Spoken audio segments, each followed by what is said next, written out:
How are you feeling today? I'm pretty stressed. Tired. I'm feeling okay. Stressed because I have a finals on Monday. Tired. Are you stressed? Hell yeah! Absolutely. Yeah. I am so stressed. Yeah, Yeah. definitely. Yes. Oh my God. Of course I'm feeling stressed. Yes. Yes, I'm stressed. What time did you sleep last night? Like 4 a.m. So how much sleep did you get last night? 3. Probably 3 to 4 hours. Last night I got about 5 hours? I got about 5 hours. I think I have 5 hours. 5 hours? I studied till like 3. How long did it take you to finish your homework last night? 7 hours. 4? 4 hours? 4 hours-ish, I think. Like 6 hours? It took like around 4 to 5 hours. 3 hours maybe? It's been a rough year. It's been a rough goddamn year.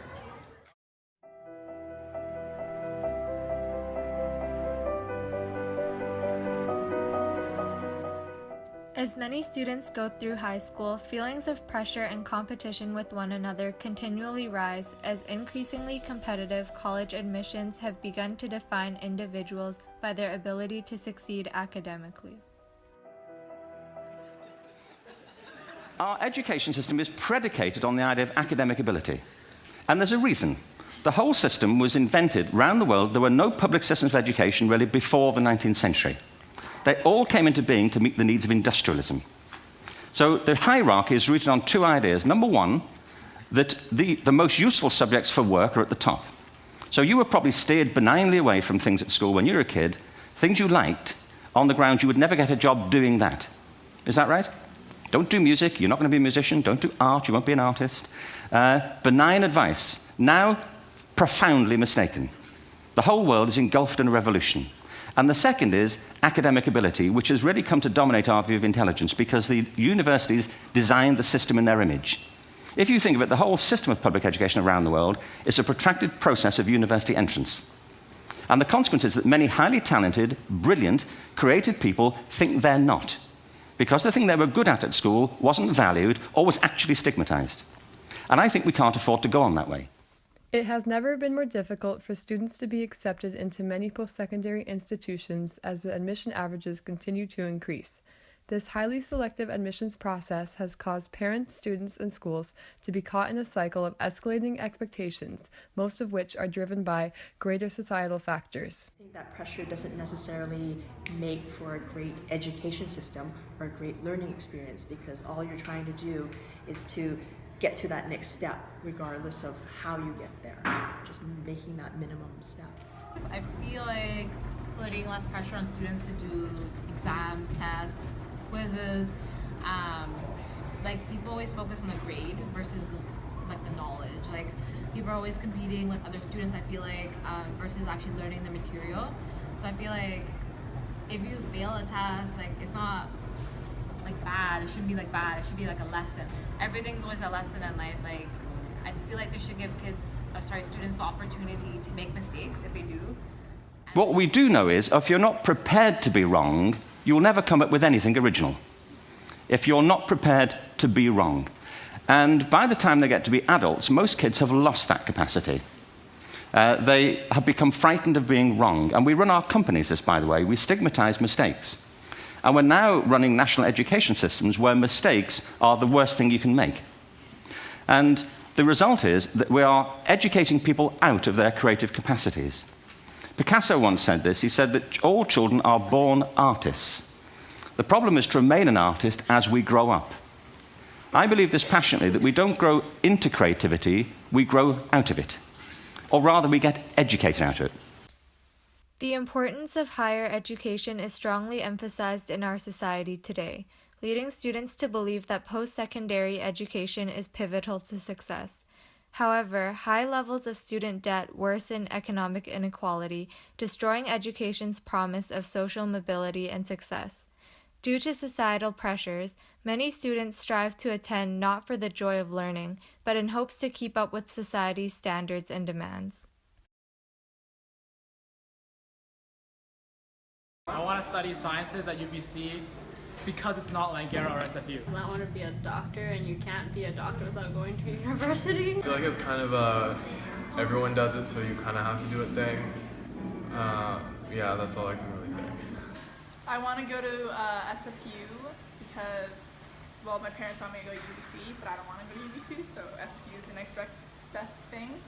And I want to either go to engineering or health science, but like health science to go into ultrasound because also I don't know, because it's what everyone else is doing. We wondered what factors in our school system cause students to adopt this mindset, so we decided to compare our school system with other countries. Our research led us to Finland, which was found to have the best education system in the world, according to a global league table produced by Economist Intelligence Unit for Pearson. We contacted Anna Hart, a teacher from Finland who also appeared in Michael Moore's film Where to Invade Next. As the main objective of Finnish education policy is to offer all citizens equal opportunities to receive education, I think this is a key objective worldwide. The structure of the education system reflects these principles, so the system is highly permeable and there are no dead ends preventing progression to higher levels of education. However, it could maybe be criticized that it doesn't actually offer so much for high achievers. It takes everyone to the next level, but not necessarily focusing on the students who do very well in mathematics or science or language. From Anna's response, Finland makes sure every student achieves basic proficiency in the subjects that they study. Although many people criticize this aspect of their system, we as students, looking at our peers and the high levels of stress that we feel to achieve the top marks, we can't help but wonder, is this really a bad thing? Why are Finland students doing better than they're here? I don't know that the pressure is as great in Finland as it is here to sort of just get the top marks to get into the university. I'm not sure what the expectation is. I do know that they're very big on encouraging everybody to learning for the sake of learning, not just learning to get a certain percentage or to pass a certain test. So they're more self-motivated to actually want to do better rather than just jumping through some hoops to satisfy an arbitrary number or percentage. I think today a lot of students are under higher pressure to succeed because it's harder to get into university and also to be this perfect, well-rounded student, involved in athletics and other clubs and teams and everything else. Students are conditioned to not take risks. We have high stakes, one shot, that's it kind of testing. We have opportunities for students to express themselves that are limited and given graded. And when students are faced with those things and considering the pressures of entering post-secondary education, even secondary schools, those things are limiting students from expressing themselves and being risk takers in ways that they otherwise would have. The students are led, those results are graded by this testing institution, and then the conservative think tank Fraser Institute takes those results and ranks BC schools. I found that this test, this ranking system by the Fraser Institute is tremendously popular for all the wrong reasons.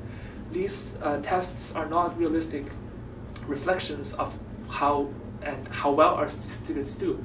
They don't measure employable skills like empathy, like public speaking, like responding to real-life situations. They don't do any of those things. In Finland, there are no standardized tests. Your question was, how has this factor helped benefit your students in terms of learning and their well-being? I'm sure in many ways this is a relief to students. The focus in education is on learning rather than testing. And there are no national tests for pupils in basic education in Finland. Instead, teachers are responsible for assessment in their respective subjects on the basis of the objectives included in the curriculum and focuses on formative assessment. Especially in the new curriculum, which was launched in August 2016, formative assessment is a key factor, and so are the skills for learning. I'm sure that the pressure of such tests would have a negative impact on many students. Therefore, having no pressure allows students to see that learning is the key thing and not doing well in tests. The fact that the most education training is publicly funded, there are no tuition fees at any level of education. In basic education, also school materials, school meals, and commuting are provided free of charge.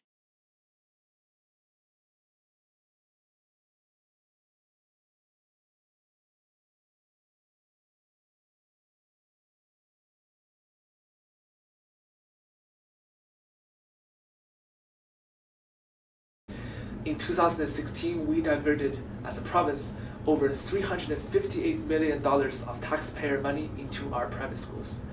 Now, most of those private schools charge over $60,000 annually to our parents. Now, you tell me if those schools need public money in order to fund and provide adequate public education. Public schools right now are facing huge deficits.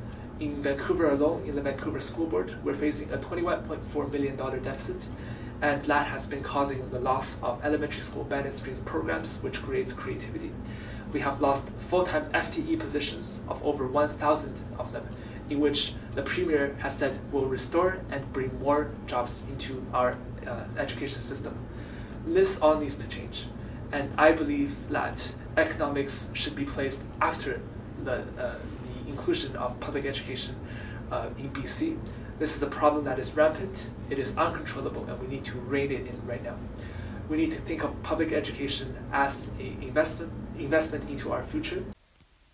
In a survey conducted by Canadian Organization and College Health, out of 30,000 students, almost 90% said they felt overwhelmed, 50% said they felt hopeless, 9.5% seriously considered suicide.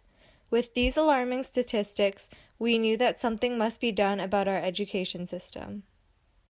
We conducted a survey in a Facebook group of over 20,000 people asking what changes they would like to see in the education system. Out of 81.8% of which attended post-secondary and 18.2% still attending high school, some universal suggestions included lower tuition, a larger variety of testing methods, and new teaching approaches. I think that in addition to taking away some of the high-stakes testing pressures of our schooling systems, we need to put more resources in. We need to restore our education to what it was before. The smaller classes, more chances for students to jump out of that textbook and start thinking about things that matter to them. Special programs such as the AP and International Baccalaureate to do that successfully. And I think that the regular school curriculum should be should be inundated with some of those other resources that some of BC's students enjoy, but not others. So in response to your question, I think there's a lot to be done and we have so much work to do.